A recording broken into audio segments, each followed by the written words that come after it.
Wabarakatuh. Alhamdulillahi Rabbil Alamin.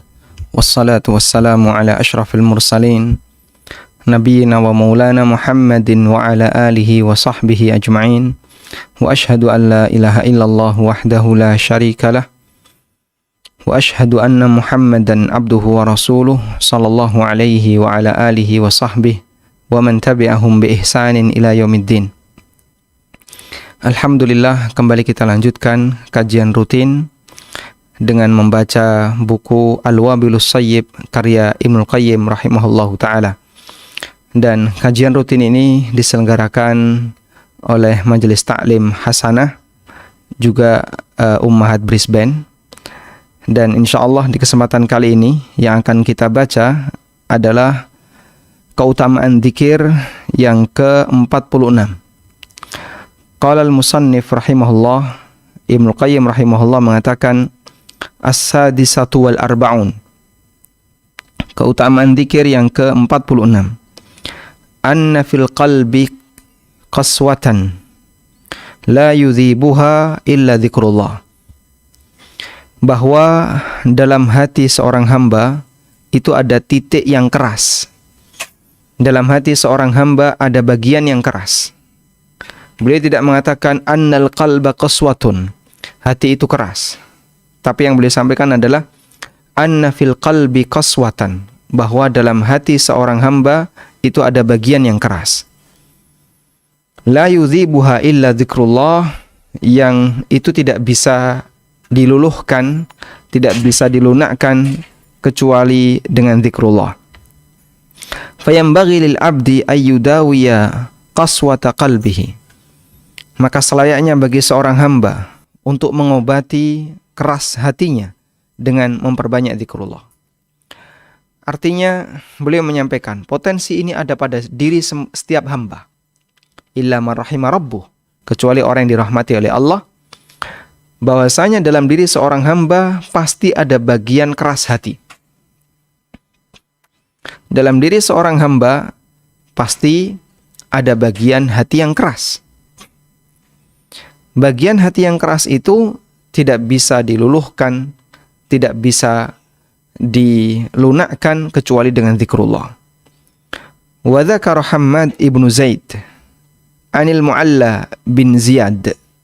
Hammad bin Zaid meriwayatkan dari Mu'alla bin Ziyad. Anna rajulan qala lil Hasan.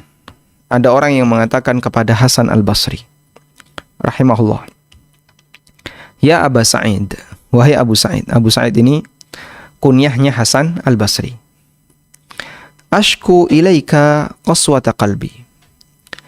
Aku ingin menyampaikan kepada Anda kalau saya punya masalah, hati saya itu keras.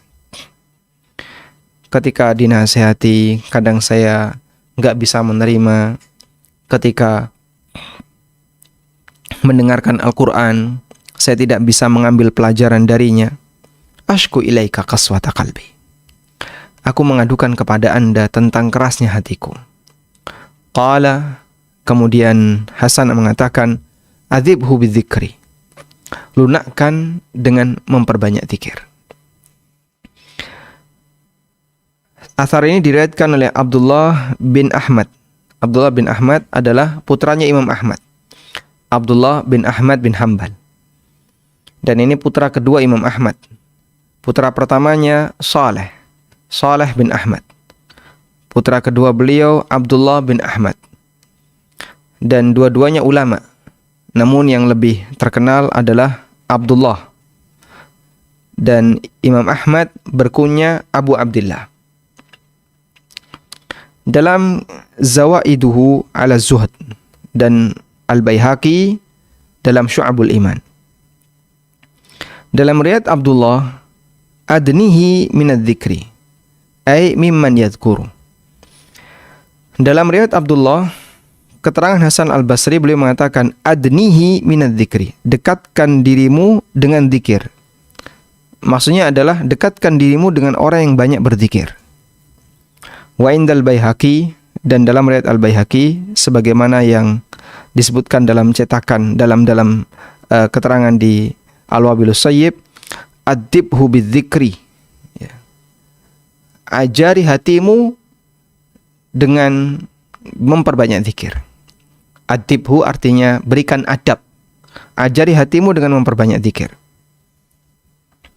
Sehingga ada sedikit perbedaan antara keterangan yang dibawakan oleh Ibnul Qayyim dengan riwayat yang disebutkan oleh Abdullah bin Imam Ahmad dalam Zawaid Az-Zuhad. Wa hadza li anna al-qalba kullama ishtaddat bihi al-ghaflah ishtaddat bihi al-qaswah.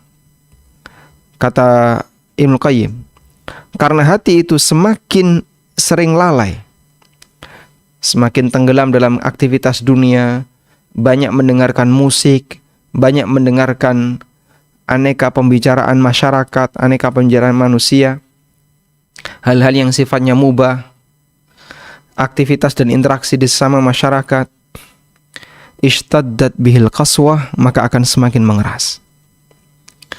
Sehingga kalau kita misalnya jalan di mall ya, Masya Allah suasana mall, aurat tercecer di mana-mana, kemudian lantunan musik menghiasi semua ruang dengar kita, aneka pemandangan yang tidak sesuai syariat ada di sekitar kita. Demikian pula ketika kita di bandara, atau ketika kita di stasiun, atau di tempat-tempat umum yang secara umum jauh dari situasi syariat, jauh dari aturan syariat. Karena memang manusia di sana mereka lebih banyak melakukan aktivitas hiburan. Ketika berada di tempat semacam ini, manusia lalai. Ishtaddat al-ghaflah. Bahkan ada orang yang masuk mall, begitu keluar sudah gelap. Masuk masih terang, keluar sudah gelap. Rasanya sebentar, padahal sebenarnya itu sudah masuk maghrib. Dia tenggelam dalam hiburan. Ishtaddat al-qaswah, maka itu akan semakin membuat keras hatinya. Fa'idha dzakarallaha ta'ala, begitu dia berzikir kepada Allah, dzabat tilkal qaswatu, maka kerasnya hati itu akan melunak. Kama yadzubur rasasu finnar, sebagaimana ar-rasas ya, dia bisa leleh ketika dibakar dengan api. Ar-rasas itu bahan untuk membuat peledak. Timah-timah yang digunakan untuk bahan peledak itu namanya ar-rasas. Fama uzibat qaswatul qulub bimithli dzikrillahi azza wa jalla. Maka tidak ada sesuatu yang bisa melembutkan hati selain dengan yang lebih hebat dibandingkan dengan dzikrullahi azza wa jalla. Kemudian as-sabi'atu wal arba'un, manfaat zikir yang ke-47. Anna dzikra syifa'ul qalbi, zikir itu obat bagi hati. Wa dawa'uhu, obat bagi hati. Wal ghaflatu maraduhu, sementara al-ghaflah, kelalaian adalah penyakit bagi hati. Fal qulubu maridatun, hati itu sakit.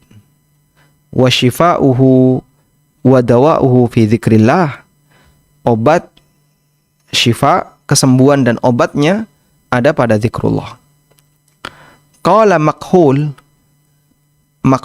mengatakan, Makhul ulama tabi'in, zikrullahi syifa'un wa zikrun nasi da'un. Memperbanyak mengingat Allah itu kesembuhan, dan zikrun nas, banyak mengingat manusia, menyebut manusia, itu sumber penyakit. Banyak mengingat Allah itu sumber kesembuhan, sedangkan banyak menyebut nama manusia itu sumber penyakit. Obrolan manusia, hal yang mubah, membicarakan urusan dunia, itu pun bisa menambah hati menjadi keras. Apalagi ketika obrolan itu berkaitan dengan subjek manusia. Gerenengi orang lain, ngerasani orang lain, menggunjing. Apalagi kalau sudah membicarakan masalah politik, orang hanya menyebut dari satu nama ke nama manusia yang lain, sehingga setiap hari yang dia sebut adalah manusia. Dan itu bisa menyebabkan hati manusia, hati seorang hamba menjadi semakin keras. Makhul mengatakan zikrullahi syifa, Berzikir kepada Allah adalah obat. Wa dzikrun nasi da'un. Sedangkan sering menyebut manusia adalah sumber penyakit. Wa dzakarahul Baihaqi an Makhul marfu'an wa mursala. Dan disebutkan oleh Al-Baihaqi dari Makhul secara marfu' dan juga secara mursal. Kalau secara marfu' berarti disandarkan kepada Nabi sallallahu alaihi wasallam, secara mursal berarti perkataan tabi'in. Taib. Dan Allah Subhanahu wa taala tegaskan dalam Al-Qur'an bahwa obrolan hamba itu sama sekali tidak ada nilai baiknya kecuali obrolan yang isinya kebaikan. Allah taala berfirman, "La khaira fi katsirin min najwahum illa man amara bi sadaqatin." La khaira fi katsirin min najwahum illa man amara bi sadaqatin aw ma'rufin aw islahin bainan nas. Enggak ada nilai baik dari obrolan yang dilakukan sesama manusia kecuali obrolan yang di situ ada berisi perintah untuk sedekah, mengajak orang untuk sedekah. Au ma'ruf, atau mengajak orang untuk berbuat kebaikan. Au islahin bainan nas, atau obrolan dalam rangka mendamaikan hubungan sama manusia. Wa may yaf'al dzalika ibtigha'a mardatillah fasawfa nu'tihi ajran 'azima. Barang siapa yang melakukan hal itu dalam rangka untuk mencari ridha Allah, maka kami akan berikan kepadanya pahala yang besar. Nah, فَإِذَا ذَكَرَتْهُ شَفَاهَا وَعَافَاهَا. Maka ketika hati itu mengingat Allah, syafaha wa'afaha, Allah akan berikan kesembuhan. فَإِذَا غَفَلَتْ عَنْهُ intakasat. Dan ketika hati itu lupa kepada Allah, intakasat, maka dia akan terjungkir sehingga hati itu menjadi semakin keras. Kama qil idza maridna tadawaina bidzikrikum fanatruku kadzikra ahyanan fanantakis. Apabila kami sakit, kami obati dengan mengingat kalian. Maka ketika kami meninggalkan zikir, tidak mengingat, ahyanan, ya, sesekali, fanantakis, maka kita jadi sakit. Dan Masya Allah ya, secara psikologi seorang hamba, manusia, ketika dia mencintai sesuatu, hamba mencintai hamba, saat nama yang dicintainya itu terngiang dalam pikirannya, membuat dia jadi semangat. Ada pengaruh yang muncul pada dirinya, sehingga kalaupun dia sakit, membuat dia jadi lebih semangat untuk sembuh dan seterusnya. Ada seorang anak misalnya yang karena dia sangat rindu dengan orang tuanya, begitu di pesantren, namanya semangat belajar itu naik turun. Ketika dia ingat orang tuanya, dia semangat. Ketika dia sudah sibuk dengan permainan bersama teman-temannya, dia menanti mulai turun lagi. Dan begitu seterusnya.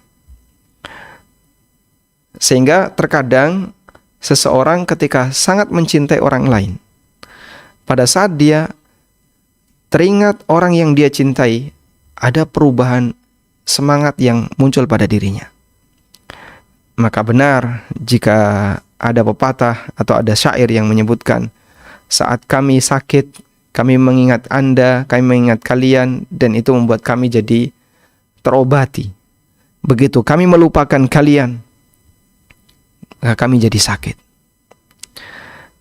Hati seorang hamba yang cinta kepada Allah, pada saat dia mengingat nama Allah Ta'ala, maka itu akan menjadi sumber kesembuhan baginya, sumber pengobatan baginya, akan menjadi obat bagi hatinya. Begitu dia meninggalkan untuk mengingat Allah, maka dia akan menjadi sakit. Ats-tsaminatu wal arba'un, manfaat zikir yang ke-48. Anna dzikra aslu muwalatillahi azza wa jalla wa ra'suha. Zikir merupakan sumber untuk bisa mendapatkan muwalatullah, Yang dimaksud dengan mualatullah adalah kecintaan Allah. Allah jadikan hamba jadi walinya. Wa ra'suha, dan puncak seorang hamba untuk bisa menjadi walinya. Dan lawan dari mualah adalah mu'adah. Lawan dari mualah adalah mu'adah. Wal ghaflatu aslu mu'adatihi wa ussuha. Sedangkan ghaflah, kelalaian, adalah awal dari mu'adatihi, dari permusuhan, ya, kebencian, wa ussuha, dan asas dari permusuhan kepada Allah. Fa innal abda la yazalu yadhkuru rabbah, karena hamba akan selalu mengenang Allah, mengingat Allah, hatta yuhibbahu fayuwalihi, sampai sang hamba mencintai, sampai Allah mencintainya, fayuwalihi, lalu Allah jadikan sang hamba sebagai walinya. Wala yazalu yaghful anhu, dan hamba selalu lalai darinya, hatta yubghiduhu wa yu'adihi, sampai Allah memusuhinya, membencinya dan memusuhinya. Qala al-Auza'i, kata al-Auza'i, Hasan bin Atiyah mengatakan, man ada abdun rabbah bisyai'in ashadda alaihi min ay yakraha dzikrahu au may yadhkurahu. Tidak ada bentuk permusuhan yang dilakukan oleh hamba kepada Rabb-nya yang lebih keras melebihi bentuk permusuhan yang dilakukan oleh orang yang benci untuk berzikir kepada Allah atau membenci orang yang berzikir kepada Allah. Sehingga kadang ada orang yang dia itu benci kepada orang-orang soleh. Lihat orang soleh, dia benci.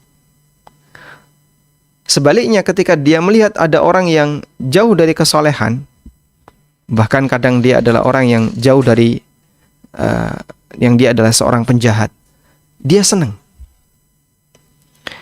Sehingga kegiatan ibadah dia benci, kegiatan zikir dia benci, dan orang yang rajin ibadah dia benci.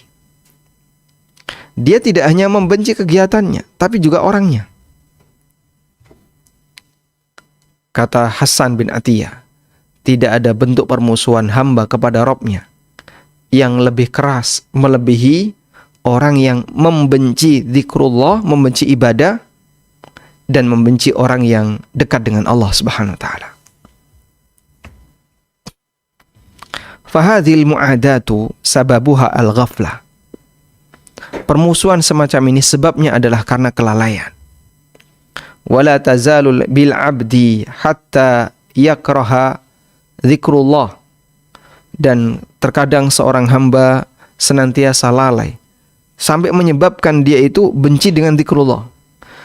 Sehingga dia benci azan, dia benci melihat ada orang yang bolak-balik sholat berjamaah ke masjid. Dia benci kalau melihat ada suasana orang yang kajian. Dia benci ketika melihat ada wanita berjilbab. Dia benci ketika melihat ada seorang lelaki yang mengamalkan sunnah Nabi SAW. Awalnya apa? Bermula dari ghaflah, bermula dari kelalaian. Karena dia terlalu cinta kepada dunia. Kesehariannya hanya dunia. Wa yakrahu man yadhkuruhu. Dan dia benci orang yang dekat dengan Allah. Dia benci dengan ahli ibadah. Sering kita jumpai perkataan, saya lebih suka orang yang gak berjilbab tapi akhlaknya baik dengan orang yang berjilbab tapi akhlaknya jahat. Anda itu membandingkan apa? Anda membandingkan apa? Dan kalimat itu diembuskan, disampaikan ke masyarakat untuk mengesankan bahasa yang berjilbab itu penjahat. Padahal Masya Allah, kita bisa saksikan di lapangan siapakah dominan penjahat itu. Mereka yang dekat dengan agama ataukah orang yang jauh dari agama. Koruptor itu siapa? Rata-rata koruptor itu siapa? Rata-rata orang yang mereka tukang maksiat, merampok, dan itu siapa? Rata-rata wanita yang dia berbuat jahat dengan aneka kejahatan yang mereka lakukan. Siapa? Mereka adalah rata-rata orang yang jauh dari agama. Tapi kalimat ini disampaikan ya untuk mengesankan bahasanya mereka yang dekat dengan agama itu adalah penjahat. La haula wala quwata illa billah. Fahina idzin ya'khudhu aduwan kama takhadha dzakir waliya. Maka di saat itulah Allah akan jadikan mereka sebagai musuh, sebagaimana Allah menjadikan adz-dzakir, orang yang rajin berzikir, sebagai wali. At-tasi'at wal arba'un, manfaat zikir yang ke-49. Annahu mastujlibat ni'amallahi azza wa jalla wastudfi'at niqamuhu bimithli dzikrillah. Manfaat zikir yang ke-49. Tidak ada sesuatu yang bisa mengundang nikmat Allah. Ustujlibat. Istajlaba artinya ingin mendapatkan. Tidak ada sesuatu yang bisa mengundang nikmat Allah. Wastudfi'at niqamuhu, dan menjauhi murka Allah. Bimithli dzikrillah, melebihi dari zikrullah. Tidak ada satu cara yang bisa menyebabkan orang itu semakin dekat dengan nikmat Allah dan dijauhkan dari murka Allah selain dengan cara memperbanyak zikrullah. Fadzikru jallabun lin ni'am, maka zikir bisa mengundang nikmat. Dafa'un lin niqam, dan bisa menjauhkan azab. Ada ni'mah, ada niqmah. Ada ni'mah, ada niqmah. Ni'matun, nikmat ya. Lawannya niqmatun, azab. Tulisannya mirip, bacanya juga mirip. Dan hati-hati kalau salah baca. Allahumma inna nas'aluka niqmatak. Ya Allah, aku mohon azabmu. Ini kalau dibaca niqmah. Dia baca qaf. Ada ni'mah, ada niqmah. Ni'mah jamaknya ni'am. Niqmah jamaknya niqam. Sehingga salah baca bisa menyebabkan salah arti yang sangat jauh. Allahumma inna na'udzubika min zawali ni'matika wa fuj'ati niqmatika. Doa itu kan sangat ma'ruf ya. Allahumma inna na'udzubika min zawali ni'matika. Itu jangan sampai keliru. Ya Allah, aku mohon kepadamu perlindungan dari zawali ni'matik, hilangnya nikmatmu. Wa fujaati niqmatik, dan azabmu yang datang fuja'ah. Fuja'ah itu tanpa muqaddimah, yang datang secara tiba-tiba. Nah itu kalau salah baca bisa menyebabkan apa? Salah arti yang sangat jauh ya. Allahumma inni a'udzubika min zawali, doa ini sangat terkenal, ni'matika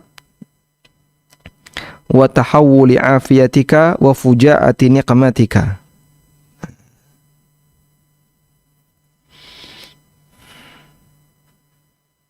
Nah, di sini ya. Ya Allah, aku berlindung kepadamu dari hilangnya nikmatmu. Wa tahawuli afiyatika, dan perubahan afiyah, kondisi afiat, kesehatan, tidak ada masalah yang kau berikan kepadaku. Wa fujaati niqmatika, dan azabmu yang datang tanpa muqaddimah, azab yang datang secara tiba-tiba. Wa jami'i sakhatika, dan aku berlindung kepadamu dari seluruh murkamu. Nah, kita lanjutkan. Qala subhanahu wa ta'ala, Allah Ta'ala berfirman, Innallaha yadfa'u 'anil ladzina amanu. Sesungguhnya Allah melindungi orang-orang yang beriman. Wa fil qira'atil ukhra, dalam qiraat yang lain dibaca innallaha yudafi'u 'anil ladzina amanu. Sesungguhnya Allah membela orang-orang yang beriman. Fadaf'uhu, maka pelindungan Allah dan pembelaan Allah kepada mereka bihasabi quwwati imanihim wa kamalihi, berbanding lurus dengan kekuatan iman dan kesempurnaan iman mereka. Wa madatul imani wa quwwatuhu bidzikrillah, sementara materi iman dan kekuatan iman adalah zikrullah. Faman kana akmala imanan, maka siapa yang imannya semakin sempurna, wa aktsara dzikran, dan semakin banyak berzikir, kana daf'ullahi ta'ala anhu wa difa'uhu a'zam, maka perlindungan Allah, ya, dan pembelaan Allah kepadanya akan semakin besar. Wa man naqasa naqasa, sebaliknya siapa yang kurang banyak berzikir, maka pembelaan dan perlindungan Allah akan semakin berkurang. Dzikran bidzikrin, zikir dibalas dengan zikir. Dzikran bidzikrin, zikir dibalas dengan zikir. Wa nisyanan binisyanin, lalai dibalas dengan lalai. Hamba banyak berzikir kepada Allah, maka Allah akan banyak memberikan penjagaan kepadanya. Hamba sering lalai kepada Allah, maka Allah akan melalaikannya. Wa qala subhanahu wa ta'ala, Allah ta'ala berfirman, wa id ta'adzana rabbukum la in syakartum la azidannakum. Dan sungguh Rabbmu telah menyampaikan kepada kalian, la in syakartum la azidannakum, jika kalian bersyukur, sungguh aku akan memberikan tambahan kepada kalian. Wa dzikru ra'sus syukri, dan zikir merupakan puncak dari rasa syukur, kama taqaddama, sebagaimana penjelasan sebelumnya. Dan syukur bisa mengundang nikmat, wa mujibun lil mazid, dan akan menghasilkan tambahan. Karena itu para ulama menyebut asyukru huwal hafid. Asyukru huwal hafid. Syukur itu penjaga nikmat. Karena Allah Subhanahu wa taala katakan, la in syakartum la azidannakum wa la in kafartum inna adzabi lasyadid. Kalau kalian bersyukur, maka akan aku tambahkan untuk kalian. Sehingga dengan bersyukur, maka nikmat sang hamba akan semakin bertambah. Fasyukru huwal hafid, sehingga syukur adalah penjaga nikmat. Qala ba'dus salaf rahmatullahi alaihim, sebagian ulama salaf rahimahumullah mengatakan, ma aqbahal ghaflatu an dzikri man la yaghfulu an birrika. Kelalaian yang paling jelek, yang paling qabih, yang paling jelek adalah tidak berzikir, tidak mengingat zat yang kebaikannya nggak pernah putus. Yaghfulu an birrika. Kelalaian yang paling jelek adalah melupakan orang yang kebaikannya nggak pernah berhenti. Jangankan seperti ini ya. Nabi SAW menyampaikan tentang karakter istri yang disebut sebagai istri yang tidak pandai bersyukur kepada suaminya. Rasulullah SAW mengatakan, lau ahsanta ilaiha dahra, kalaupun seorang suami itu banyak berbuat baik kepada istrinya, lalu di satu waktu dia punya masalah dengan istrinya, sehingga istrinya jengkel, maka sang wanita ini akan mengatakan, aku belum pernah mendapatkan kebaikan darimu sama sekali. Diingkari seluruh kebaikan suaminya hanya dengan satu kesalahan suaminya atau masalah yang terjadi antara dia dengan suaminya. Ya. Yang itu disebut oleh Nabi SAW sebagai wanita yang tidak bisa bersyukur. Ya. Sehingga beliau sebut wa takfurnal ashir, dan mereka adalah orang-orang yang kufur kepada suami. Wa takfurna al ashir.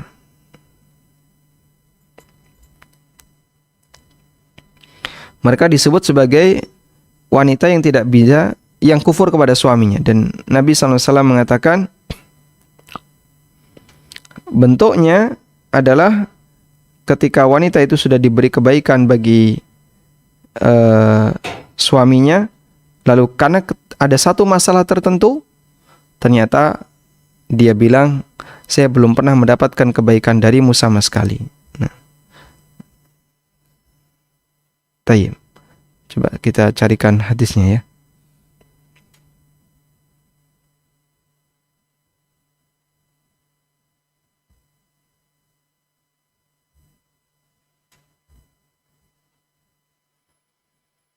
Nah, bentuk kufur kepada suami itu maksudnya adalah kufur kepada kebaikan suami.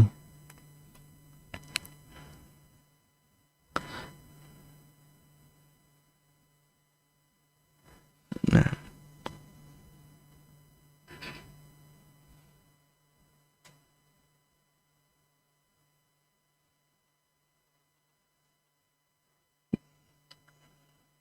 baik, di sini kalimatnya ya. Wa yakfurnal ihsan, dan wanita itu suka ingkar kepada kebaikan suaminya.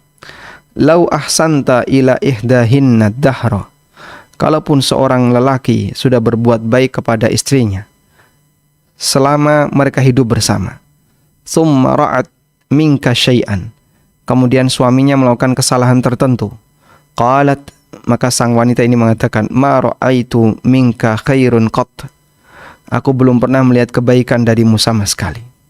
Jadi diingkari semuanya. Diingkari semuanya. Padahal kita tahu bahwasanya kebaikan suami itu terbatas. Kebaikan suami itu terbatas. Sehingga dia memberikan kebaikan kepada istrinya tidak terus-menerus, terbatas.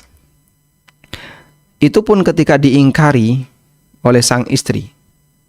Sampai dia mengatakan, ya, kamu ini lelaki gak ada gunanya. Ya. Suami kok cuman runtang-runtung, orang nyambut gawe, gak ada kebaikannya sama sekali. Manusia gak manfaat.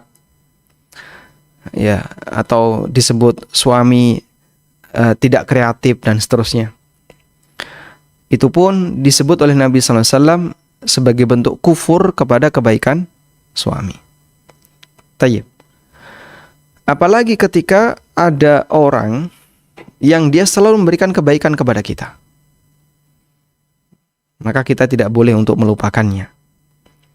Karena itu ba'dus salaf mengatakan, ma aqbahal ghaflah an dzikri man la yaghfulu an birrika. Betapa buruknya bentuk kelalaian melupakan zat yang kebaikannya gak pernah putus darimu. Nah, diriwayatkan oleh Abu Abdurrahman As-Sulami dalam Tabaqat Sufiyah, ya, dan juga Al-Baihaqi dalam Syu'abul Iman. Dan siapa zat yang kebaikannya gak pernah putus dari kita? Allah Subhanahu wa ta'ala. Kebaikannya gak pernah putus dari kita. Kemudian manfaat zikir al-khamsun yang ke-50. Anna dzikra yujibu salatallahi azza wa jalla wa malaikatihi ala dzakir. Zikir menjadi sebab seorang hamba mendapatkan kebaikan dari Allah dan doa dari para malaikat ala dzakir, kepada orang yang rajin berzikir. Wa man sallallahu ta'ala alaihi, barang siapa yang Allah berikan kebaikan kepadanya, wa malaikatahu, dan doa salawat dari malaikat, faqad aflaha kullal falah, maka berarti dia mendapatkan keberuntungan yang paling besar. Wa faza kullal fauz, dan mendapatkan kemenangan yang paling puncak. Dan Allah Subhanahu wa taala menyebutkan dalam Al-Qur'an, innallaha wa malaikatahu yusholluna 'alan nabi. Sesungguhnya Allah dan para malaikatnya yusholluna 'alan nabi, mereka memberikan salawat kepada Nabi.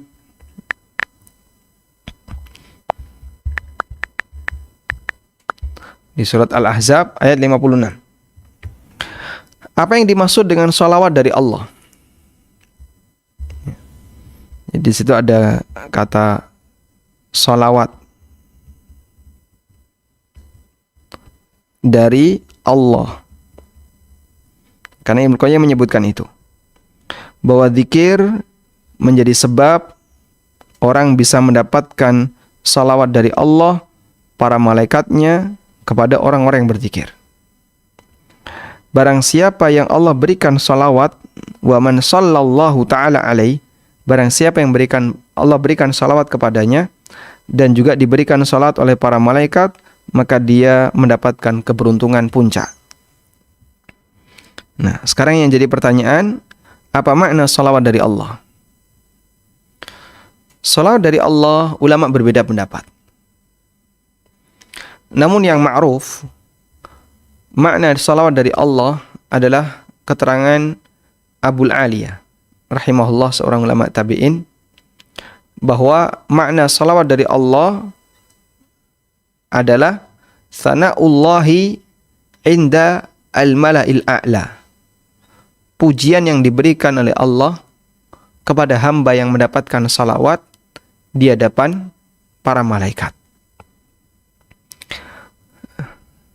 Ada yang bermakna pujian, ada yang memberikan makna salawat dari Allah artinya adalah pujian. Ada yang memberikan makna salawat dari Allah artinya adalah rahmat. Ada yang memberikan makna salawat dari Allah adalah al-hunu, ya, kelembutan. Dan ini pendapatnya As-Suhaili. Sehingga ulama berbeda pendapat tentang makna salawat dari Allah. Maka kalau di sini disebutkan orang yang berzikir akan mendapatkan salawat dari Allah, maka penjelasan yang disampaikan oleh para ulama, salawat dari Allah ada yang bentuknya pujian, ada yang memaknainya dengan pujian dari Allah, ada yang memaknai rahmat dari Allah, dan ada yang memaknai kelembutan dari Allah Subhanahu wa ta'ala. Kemudian ada salawat dari malaikat. Kalau salawat dari malaikat bentuknya adalah doa, agar bentuk doa maghfirah. Doa agar yang bersangkutan mendapatkan ampunan dari Allah Subhanahu wa ta'ala.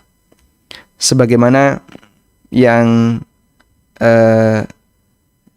disebutkan dalam hadis yang sahih, bahwa orang yang duduk di tempat sholat dan dia berzikir, maka malaikat akan memberikan salawat kepadanya.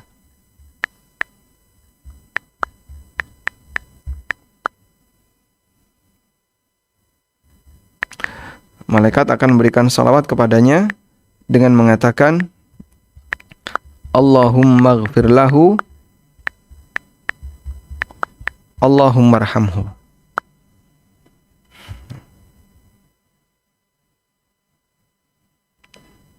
Nah, di sini ada hadis riwayat Bukhari dari sahabat Abu Hurairah radhiyallahu anhu, Nabi SAW bersabda, al-malaikatu tusalli ala ahadikum madama fi musallahu. Para malaikat akan memberikan salawat kepada kalian selama dia tetap berada di tempat salatnya. Malam yuhdits, selama belum hadas. Allahumma ghfir lahu, Allahumma arhamhu. Ya Allah, ampunilah dia, ya Allah, rahmatilah dia.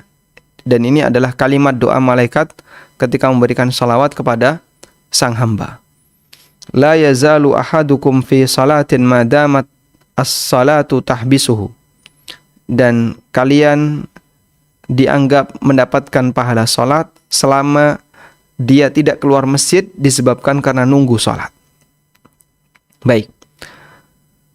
Nah, hadis riwayat Bukhari ini menjadi dalil tentang makna salawat malaikat, karena kalimatnya al-malaikatu tusalli ala ahadikum. Para malaikat memberikan salawat kepada kalian. Lalu di situ dijelaskan dengan ucapan Allahumma ghfir lahu, Allahumma arhamhu. Allahumma ghfir lahu, Allahumma arhamhu. Ya Allah, ampunilah dia, berikan rahmat kepadanya. Nah, kemudian Allah berfirman, "Ya ayyuhalladzina amanu dzkurullaha dzikran katsira." Wahai orang-orang yang beriman, perbanyaklah berzikir kepada Allah. Wasabbihuhu bukratan wa asila. Dan perbanyaklah bertasbih kepadanya. Bukratan wa asila, baik di waktu pagi maupun di waktu sore. Huwallazi yusalli alaikum. Dialah zat yang berikan salawat kepada kalian. Wa malaikatuhu. Dan juga para malaikatnya. Liukhrijakum minadh-dhulumati ilan nur. Untuk mengeluarkan kalian dari kegelapan menuju cahaya. Wa kana bil mu'minina rahimah.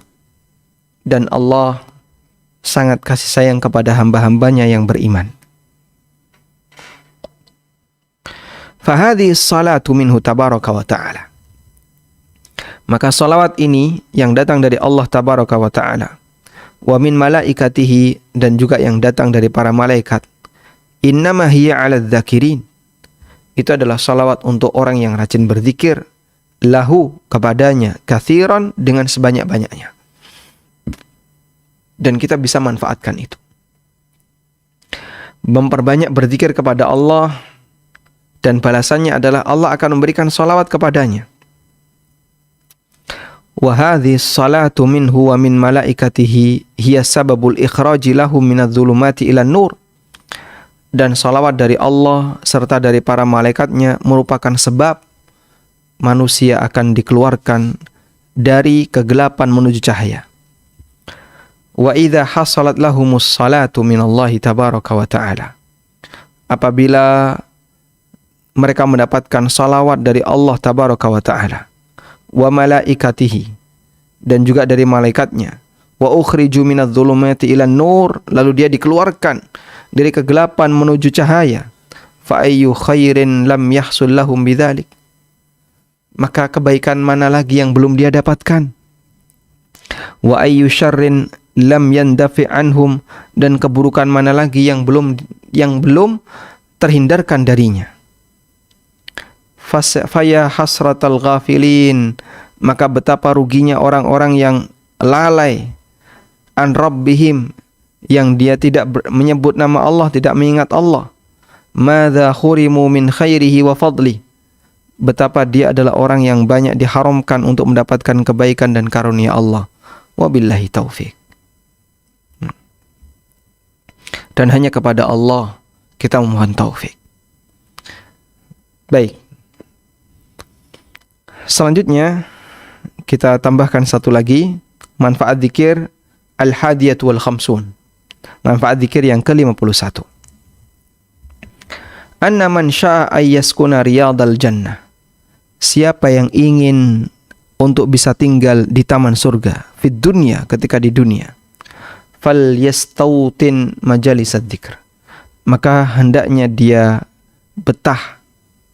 Istautin itu menjadi penduduk asli.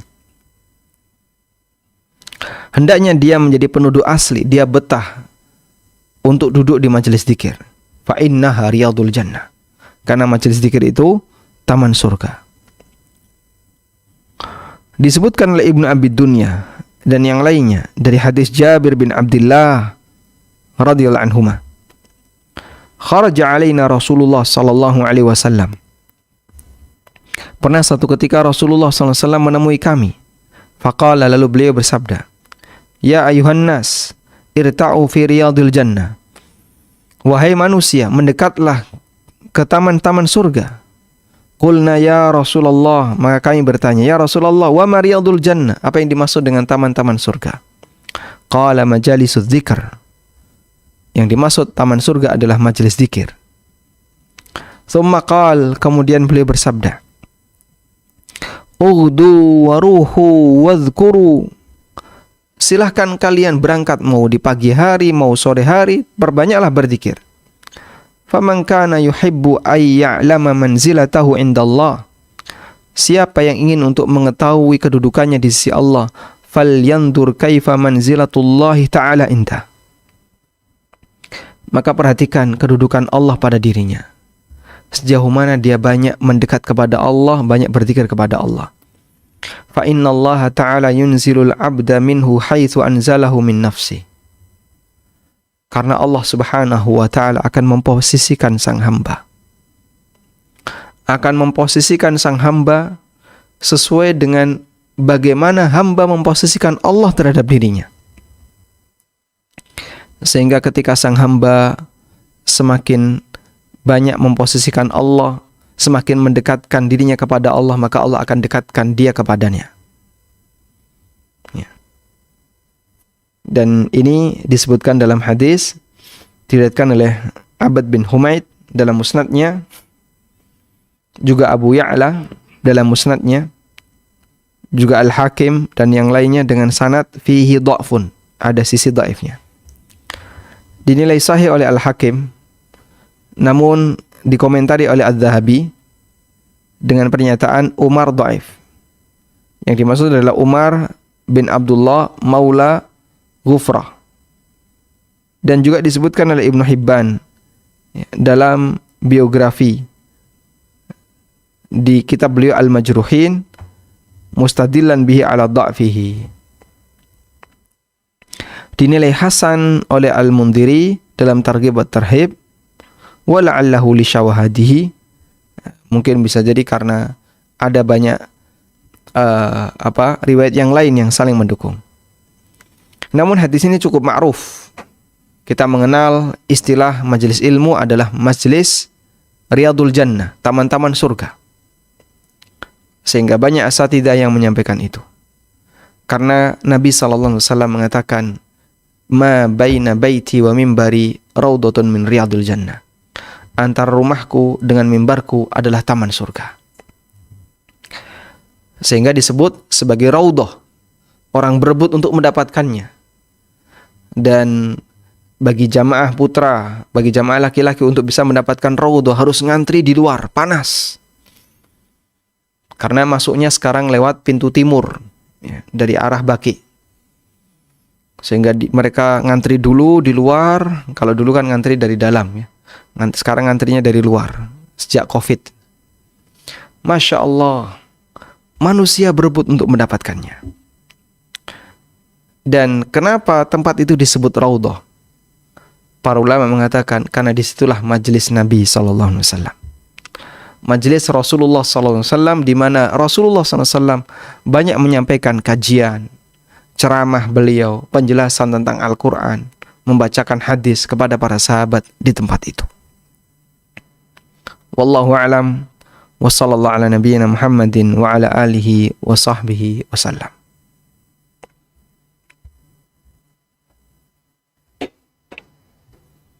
Jazakumullah khairan Ustadz atas ilmu yang telah disampaikan. Saya izin membacakan pertanyaan yang sudah masuk. Yang pertama, bismillah, izin bertanya Ustadz. Bagaimana sikap seorang istri yang mendapati suami yang keras hatinya? Giroh dalam belajar agama sangat kurang, padahal usia sudah di atas 50 tahun. Apabila diingatkan, beliau marah atau tersinggung. Ibadah wajib tidak pernah ditinggal, sunnah rawatib tekun. Namun tidak ada semangat untuk menambah ilmu agama. Bila komunikasi, bawaannya emosi. Jazakumullahu khairan wa barakallahu fikum. Masya Allah. Baik. Sebenarnya kalau kita ditanya tentang bagaimana caranya, itu mungkin yang lebih paham adalah keluarganya. Karena istri, anak, jelas mereka lebih ngerti tentang karakter orang yang berada di dekatnya. Istri lebih ngerti tentang karakter suaminya, dan anak lebih paham tentang karakter bapaknya. Maka tentang teknisnya, bagaimana caranya, barangkali mereka lebih ngerti. Tapi secara umum, manusia itu terkadang gengsi jika dipengaruhi oleh orang yang secara posisi berada di bawahnya. Misalnya istrinya, ya, karena dia kan merasa sebagai kepala rumah tangga. Atau anaknya, karena dia merasa sebagai orang tua yang lebih senior. Secara umum seperti itu. Namun terkadang karena faktor sayang, kadang membuat orang yang keras ini bisa lebih lunak. Sehingga kadang dengan senjata cucunya itu bisa memberikan pengaruh. Ada salah satu kawan yang beliau bapaknya itu Masya Allah ya, keras, gak mau kalah, dan jauh dari agama. Yang wajib dikerjakan, yang sunnah jarang. Dan sangat anti dengan berbau kajian, apalagi kalau sudah melihat ciri jenggot dan seterusnya. Itu beliau, bapaknya teman saya ini, sangat anti. Tapi pendekatannya melalui cucunya, sehingga anaknya biarin aja. Karena kalau diajak diskusi, diingatkan sama anaknya, berontak. Anaknya diamin aja, cucunya yang disuruh. Mbahnya diajak untuk ke masjid, mbahnya kadang diajak untuk misalnya ikut kajian, ya. Kadang mbahnya keliru diingatkan, makan pakai tangan kiri misalnya, atau nonton yang nggak baik, yang ingatin cucunya. Nah, biasanya dia kalau mau marah sama cucunya, ya, rahmatuhu sabaqat ghadabu, rahmatnya mendahului murkanya. Rahmatuhu sabaqat ghadabu, rahmatnya mendahului murkanya. Mau marah, ingat cucunya, sayang sama cucunya, hanya dia nggak jadi marah, ya. Sehingga mungkin nanti bisa gunakan pendekatan cucunya kalau sudah ada cucu. Kalau belum ada cucu gimana, Pak? Kalau belum ada ya sudah, berarti anaknya nggak berani, nggak ada yang berani. Baik, komunitasnya. Jadi mungkin bisa minta tolong siapa yang dekat dengan bapak ini di antara komunitasnya. Satu masjid siapa saja, di situ ada fulan. Dan minta tolong, Pak, sekali Pak, kalau bapak ngaji, suami saya diajak. Sehingga yang ngajak bukan istri, tapi orang lain. Semoga dengan cara semacam ini beliau punya ketertarikan untuk belajar ilmu agama. Dan salah satu di antara faktor kenapa nggak mau itu mungkin belum pernah mencicipi. Kalau sudah pernah mencicipi, merasakan indahnya ilmu, lezatnya ilmu, insya Allah semoga Allah bukakan hatinya. Dan jangan lupa didoakan semoga Allah membukakan hati kita semuanya untuk mencintai ilmu dan mencintai ahli ilmu. Wallahu a'lam. Yang berikutnya, semoga Allah senantiasa merahmati Ustadz dan menjaga Ustadz. Amin walakum bimithlin. Bismillah Ustadz, bagaimana jika seorang lelaki yang pernah berzina lalu berpisah, dan setelah beberapa tahun si lelaki menemukan pasangan baru, dan di situ mereka juga bercumbu rayu, tidak sampai berhubungan intim lalu menikah. Sebelum menikah belum bertobat. Dan di surah An-Nur ayat 3 firman Allah bahwa pezina haram untuk dinikahi kalau sudah terjadi. Bagaimana cara memperbaikinya Ustadz? Apakah harus memperbarui akad nikah? Dalam hal ini istri tersebut tidak mengetahui bahwa dulunya si lelaki pernah berzina. Lelaki ini pernah berzina, lalu kenal dengan seorang wanita, kemudian dia menikah, begitu? Betul Ustadz. Dan taunya dari mana kalau lelaki ini belum bertobat dari perbuatan zina yang lama? Ini yang tanya laki-lakinya Ustadz. Yang tanya laki-lakinya. Baik. Ketika dia ada keinginan untuk menikah, itu bukti bahwasanya yang bersangkutan bertobat.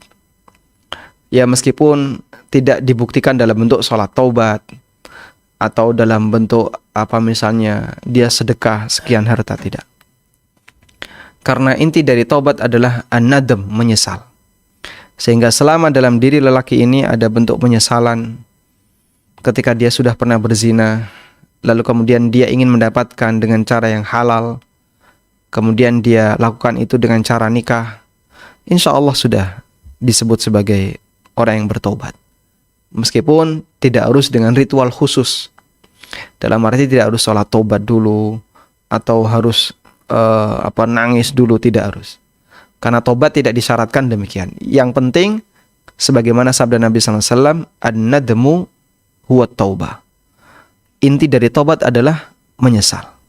Sehingga kalau sudah ada bentuk penyesalan terhadap perbuatan maksiat yang dia lakukan, zina yang dia lakukan, berarti dia sudah bertaubat. Wallahu a'lam.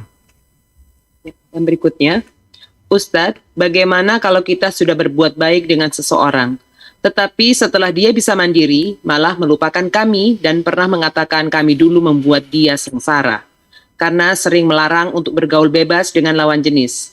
Setelah berkeluarga malah menjauh karena dirasa kalau terlalu sering silaturahim dengan keluarga itu dianggap berlebihan.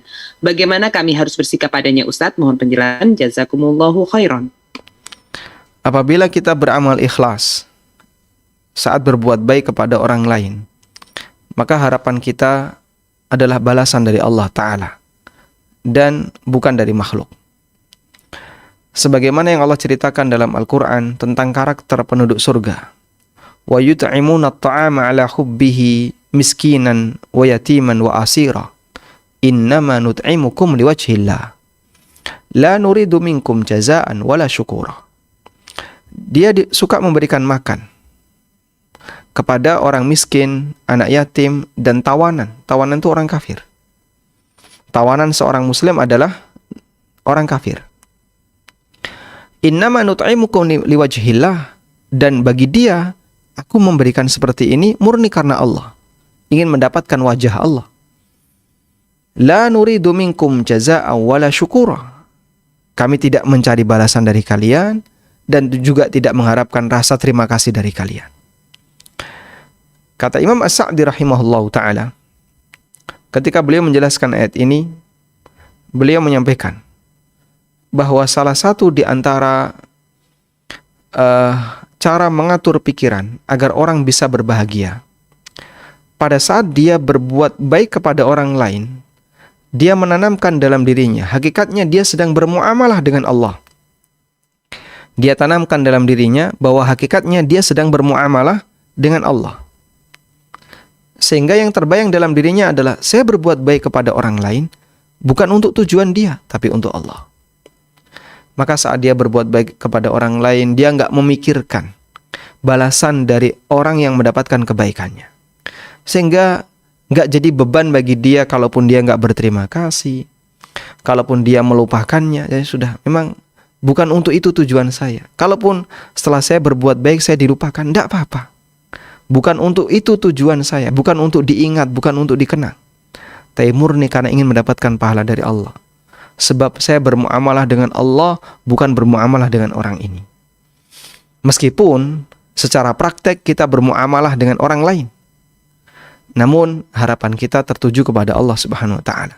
Itu akan membuat hati kita jadi semakin ringan, tidak banyak memikirkan balasan orang lain.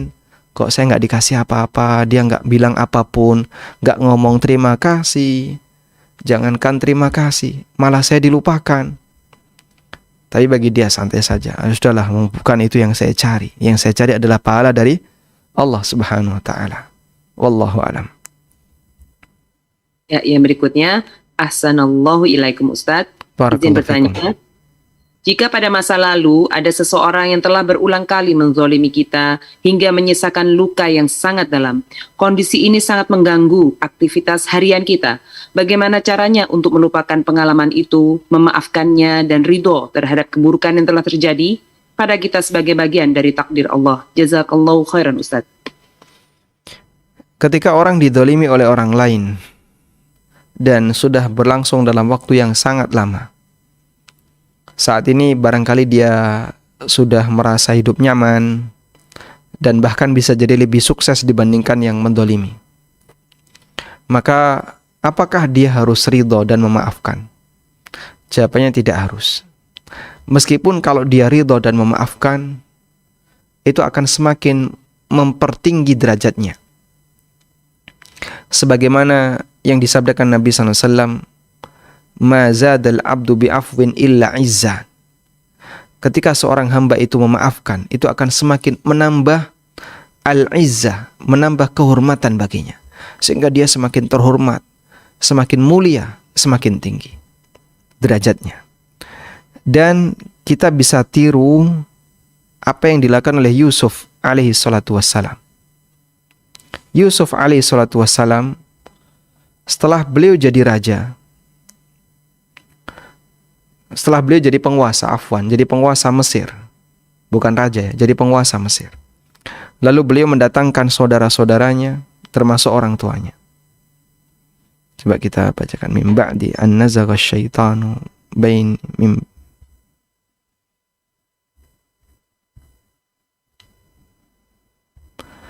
Allah Subhanahu wa taala sebutkan dalam Al-Qur'an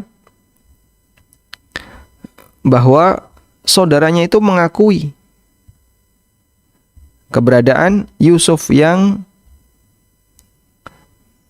semakin mulia. Ini ada di surat Yusuf. Baini wa baina ikhwati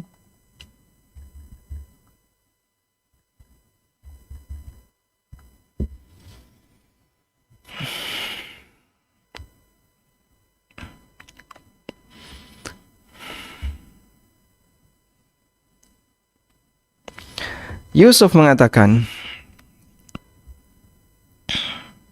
kita share screen. Allah berfirman, wa rafa'a abawaihi 'alal arsy wa kharru lahu sujada. Yusuf mempersilahkan kedua orang tuanya untuk naik ke singgasana, dan mereka pun sujud kepadanya. Wa qala, dan Yusuf mengatakan, ya abati, wahai ayahku, hadza ta'wilu ru'yaya min qabl. Ini adalah takwil dari mimpiku yang dulu. Dulu kapan? Wallahu alam, sekian tahun yang lalu. Karena Yusuf bermimpi ketika beliau masih remaja, kemudian jadi penguasa setelah sekian tahun lamanya. Qad ja'alaha rabbi haqqa. Allah telah wujudkan mimpi ini sebagai kebenaran. Wa qad ahsana bi, dan Allah telah berbuat baik kepadaku, id akhrajani minas sijn, ketika Allah mengeluarkanku dari penjara, wa jaa bikum minal badwi, dan Allah mendatangkan kalian dari pelosok. Minal badwi, badwi artinya apa? Pelosok, maka disebut badwi, kan dia tinggal di pelosok. Wa jaa bikum minal badwi, dan Allah datangkan kalian dari pelosok. Min ba'di an nazagha syaitanu baini wa baina ikhwati. Lalu beliau katakan begini ya, kalimat ini Masya Allah. Padahal dulu sebelumnya setan telah menggelincirkan antara aku dengan saudara-saudaraku. Dulu kita sempat bermusuhan, sehingga saudara-saudaraku ingin membunuhku, lalu membuangku ke padang pasir. Akhirnya mereka melemparkanku ke dalam sumur, ya, memasukkanku ke dalam sumur. Sehingga Yusuf alaihissalam, pada waktu beliau mengumumkan di depan saudara-saudaranya, saat beliau jadi penguasa, beliau menyampaikan, kesalahan kalian dulu itu karena gangguan setan. Itu karena godaan. Dulu setan menggoda kita semua sehingga kita saling berantem. Masya Allah. Sehingga beliau melupakan kesalahan mereka dengan cara melemparkan kesalahan itu kemana? Ke setan. Ya sudahlah, dulu gak usah kita sebut lagi. Dulu biarlah berlalu. Itu dulu karena setan ganggu kita, sehingga membuat kita saling bermusuhan. Masya Allah. Maka beliau dikenal sebagai orang yang sangat pemaaf, Yusuf alaihissalatu wassalam. Sehingga pada saat pertama kali saudaranya sadar kalau yang di hadapannya penguasa ini adalah Yusuf, mereka mengatakan, qalu a innaka la anta Yusuf. Mereka mengatakan, apakah benar kamu ini Yusuf? Qala, jadi saudaranya ketika ketemu Yusuf kan belum sadar ya kalau itu Yusuf. Sampai disuruh bolak-balik, pokoknya nanti bawa Kak Benyamin ke sini, suruh balik lagi bawa bapakmu ke sini, bolak-balik berkali-kali sehingga mereka capek melayani permintaan Nabi Yusuf. Pernah disebut sebagai pencuri karena Yusuf menyembunyikan gantang di mana? Di kantongnya saudaranya. sampai debat di kerajaan. Sudah? Lalu sampai akhirnya saudaranya sadar, inikah Yusuf? Qalu a'innaka la anta Yusuf? Apakah benar Anda ini Yusuf? Qala ana Yusuf. Iya benar, aku ini Yusuf. Wa hadza akhi, dan ini Benyamin saudaraku. Qad mannallahu alaina. Sungguh Allah telah memberikan banyak kenikmatan kepada kami. Innahu may yattaqi wa yasbir fa innallaha la yudhi'u ajral muhsinin. Siapa yang bertakwa dan bersabar, Allah enggak bakalan sia-siakan pahala orang-orang yang berbuat baik. Sudah? Qalu, lalu saudaranya mengakui kesalahan itu. Qalu tallahi laqad atharakallahu alaina. Sungguh demi Allah, Allah telah mengunggulkan dirimu di atas kami semua. Wa in kunna la khati'in, padahal dulu kami adalah orang yang banyak melakukan kesalahan. Qala, kata Yusuf, la tathriba alaikumul yaum. Enggak ada permusuhan bagi kalian hari ini. Dan Nabi SAW menyampaikan itu pada waktu Fathu Mekah. Sehingga saat beliau keluar dari Ka'bah, saat beliau Fathu Mekah kan beliau masuk ke dalam Ka'bah. Dan pintu Ka'bah itu di atas, sehingga ada tangga. Ada tangga. Maka orang-orang musyrikin yang pernah mendolimi Nabi SAW berkumpul di bawah Ka'bah, menunggu datangnya Rasulullah SAW yang waktu itu menjadi pemenang, menjadi panglima, memimpin pasukan para sahabat, berhasil menaklukkan kota Mekah. Mereka ingin meminta maaf kepada Nabi SAW yang dulu pernah mendolimi beliau SAW. Lalu beliau mengatakan, Qultu kama qala Yusuf alaihissalam, la tathriba alaikumul yaum antumut tulaqa. Yang aku sampaikan kepada kalian, kama qala Yusuf li akhihi, sebagaimana yang pernah disampaikan Yusuf kepada saudaranya. La tathriba alaikumul yaum. Enggak ada permusuhan untuk kalian hari ini. Aku maafkan semuanya. Yaghfirullahu lakum, plus didoakan, semoga Allah mengampuni kalian. Wa huwa arhamur rahimin, dan dia zat yang maha penyayang. Dan itu yang dilakukan oleh Nabi SAW. Puncak manusia yang paling pemaaf. Sehingga kalau Yusuf dikenal sebagai Nabi pemaaf, Nabi Muhammad SAW tentu berada di atasnya Yusuf alaihissalam. Karena beliau lebih mulia dibandingkan Yusuf. Sehingga saat Fathu Mekah, beliau itu memaafkan orang-orang Mekah yang pernah mendolimi beliau dulu, waktu di masa kekufuran mereka. Dan Nabi SAW memaafkan semuanya. Lalu ini cerita tadi di ayat 92 ya. Lalu di ayat berapa tadi?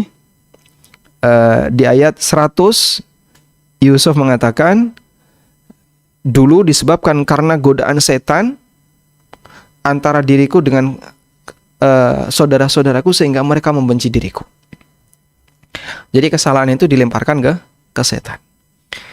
Ini petunjuk Al-Quran dalam bentuk cerita dan kisah tentang bagaimana cara yang paling mujarab untuk membuat kita bisa menjadi manusia yang pemaaf. Sehingga kita saat pernah dizalimi oleh orang lain di masa silam, kemudian kita berada di posisi misalnya lebih sukses dibandingkan mereka, Anda mau membalas, tujuannya apa? Wong tak kawan kamu yang dulu mendolimi kamu, masya Allah tuh kasihan, sekarang hidupnya susah. Ya, dia serba terbatas. Misalnya kita mengenang dulu waktu masih SMA, ini anak nakal. Ya, sekarang dia jadi kuli bangunan. Dulu saya sering dinakali sama dia. Ya, kemudian Anda di posisi lebih sukses. Kemudian Anda mengedepankan, sudahlah dimaafkan saja. Sehingga memaafkan tanpa menyebut kesalahan itu adalah bentuk puncak memaafkan. Karena kan kadang ada memaafkan tapi nyebut apa? Kesalahan. Oh iya, dulu gara-gara kamu saya itu jengkel banget. Kamu dulu pernah ini. Itu pas waktu itu saya jengkel banget. Sekarang udahlah, saya maafkan kamu. Dia maafin setelah apa? Nyebut kesalahannya. Karena ada orang yang dia memaafkan orang lain setelah menyebutkan kesalahan. Belum puas kalau belum nyebut itu. Makanya besok lagi jangan kayak gini ya, jangan kayak gini ya, jangan kayak gini ya, besok lagi jangan. Baru setelah itu, sekarang saya maafkan kamu. Besok lagi jangan kayak gini. Dia puas memaafkan, setelah puas ngomel. Ngomel-ngomel dulu baru memaafkan. Tapi ada tipe orang kedua, memaafkan yang derajatnya lebih tinggi. Ya sudah, yang dulu nggak usah disebut lagi. Dulu biarlah berlalu, sudah nggak usah disebut lagi dah. Mungkin dulu karena kita digoda sama setan, sehingga gara-gara godaan setan kita pernah mengalami peristiwa seperti itu. Padahal yang salah dia, tapi dia nyebut kita. Lalu dia maafkan itu. Masya Allah, sudah kesalahannya dikubur, dia minta nggak usah disebut lagi, ditambah lagi dinisbahkan ke setan. Oleh Yusuf ditambahkan satu lagi, yaghfirullahu lakum, semoga Allah mengampuni kita semua. Itu bentuk memaafkan yang paling puncak. Dan Allah ajarkan itu dalam Al-Quran melalui kisah Yusuf alaihissalatu wassalam, dan Nabi SAW mempraktekannya dalam Fathu Makkah. Wallahu alam. Ya. Yang berikutnya, Bismillah, izin bertanya Ustadz. Seringkali Ana mendengar tentang keras hati disamakan dengan pendendam. Orang yang memiliki keras hati pernah berkata kepada kami, saya tidak keras hati, tetapi saya mempunyai prinsip. Ana bingung membalasnya. Bagaimana menurut Ustadz? Ana hanya bisa mendoakan agar Allah melembutkan hatinya, karena boleh jadi dia telah menangis berdua dengan Allah di kesendiriannya. Mohon penjelasannya Ustadz. Jazakallahu khairan wa barakallahu fiik. Tidak semua pernyataan orang harus terbalas ya. Tidak semua harus kita jawab. Sehingga kalau misalnya dia bilang seperti itu, tapi saya punya prinsip. Ya, maksud dia kan, saya belum puas kalau belum ngantemi kamu kan. Mungkin maksud dia seperti itu. Saya belum puas kalau belum balas. Saya belum puas kalau belum memarahi kamu. Saya belum puas kalau belum ngomelin kamu. Nah, tapi dia pakai bahasa yang lebih lembut. Tapi saya punya prinsip. Ya. Maksudnya saya belum puas kalau belum balas dendam. Kalau seperti itu, jika memang kita di posisi tidak salah, mungkin karena masalah kesalahpahaman sehingga dia nyalahkan kita padahal kita nggak salah, dan dia bilang saya punya prinsip, saya harus ini. Tidak semua untuk ditanggapi, tidak semua harus ditanggapi, sehingga ada satu kondisi di mana Anda perlu mendiamkan saja. Udah, diamkan aja. Ya, sehingga kalaupun dia nggak mau dia dan nggak bisa diam, ya sudah, kita nggak perlu menanggapinya. Dan jika Anda masih berharap agar dia mendapatkan kebaikan yang banyak, silahkan didoakan. Wallahu a'lam. Ya. Yang berikutnya, Assalamualaikum Ustadz, izin bertanya, jika hati saya terganggu bahkan trauma melihat seseorang yang menzolimi kita pada waktu kecil, tapi trauma dan sakit hatinya sampai sekarang, bagaimana cara menghilangkan perasaan sakit hati tersebut Ustadz? Bagaimana cara memaafkan perbuatan orang tersebut? Jazakumullahu khairan. Wa jazakumullahu khairan. Perasaan itu dihargai ya dalam Islam. Makanya terkadang orang punya perasaan saya nggak suka sama orang itu, dan sebabnya sebab yang real. Karena kan ada nggak suka itu karena sebab wahmi. Kenapa kamu nggak suka? Terus pokoknya saya benci banget. Alasannya apa? Nggak ada. Nah, ya nggak boleh kayak gitu. Nggak bisa seenaknya sendiri. Tiba-tiba senang benci seenaknya sendiri. Tapi benci karena alasan tertentu, silahkan. Oh, dia pernah mendolimi saya, dia pernah mukulin saya sampai berdarah. Dulu waktu kecil saya pernah diinik-inikin dan seterusnya. Akhirnya kita terngiang. Kita teringat peristiwa itu sampai kita besar. Terus gimana? Kalau Anda tidak merasa trauma dengan keberadaan orang itu, silahkan menjauh darinya. Bukan dalam rangka untuk balas dendam, tapi menghargai perasaan. Seperti yang terjadi antara Rasulullah SAW dengan siapa? Al-Wasi. Al-Wasi ini yang membunuh Hamzah. Dan Rasulullah SAW sangat mencintai Hamzah. Sehingga Nabi SAW selalu terkenang paman beliau Hamzah yang meninggal dunia pada waktu peristiwa Uhud, dibunuh oleh Al-Wasi. Maka Nabi SAW meminta kepada Al-Wasi untuk tidak menampakkan mukanya di hadapan Rasulullah SAW. Setelah masuk Islam, menghadap Nabi SAW, diminta agar Al-Wasi tidak menampakkan mukanya di hadapan Rasulullah SAW, karena ketika melihat Al-Wasi, ya, teringat pamannya, ini yang membunuh paman saya. Taib. Dan Nabi SAW tidak membenci Al-Wasi dalam arti benci karena beda karena masalah agama. Tapi beliau menghargai perasaan itu, sehingga beliau ingin agar Al-Wasi tidak menampakkan diri. Akhirnya Al-Wasi pergi. Ya, tentu dengan segala kesedihan yang beliau alami. Tapi beliau menyadari perasaan Rasulullah SAW. Taib. Saya kiaskan dengan kejadian ini, sehingga kalau Anda punya trauma yang sama, ketika melihat sosok tertentu, Anda teringat masa silam Anda, lalu Anda merasa sedih, maka insya Allah tidak masalah jika Anda menghindar untuk tidak ketemu dengannya. Wallahu a'lam. Wa sallallahu ala nabiyyina Muhammadin wa ala alihi wa sahbihi wa sallam. Wa akhiru da'wana anil hamdulillahi rabbil alamin. Subhanakallahumma wa bihamdika asyhadu an la ilaha illa anta astaghfiruka wa atubu ilaik. Wassalamu alaikum warahmatullahi wabarakatuh.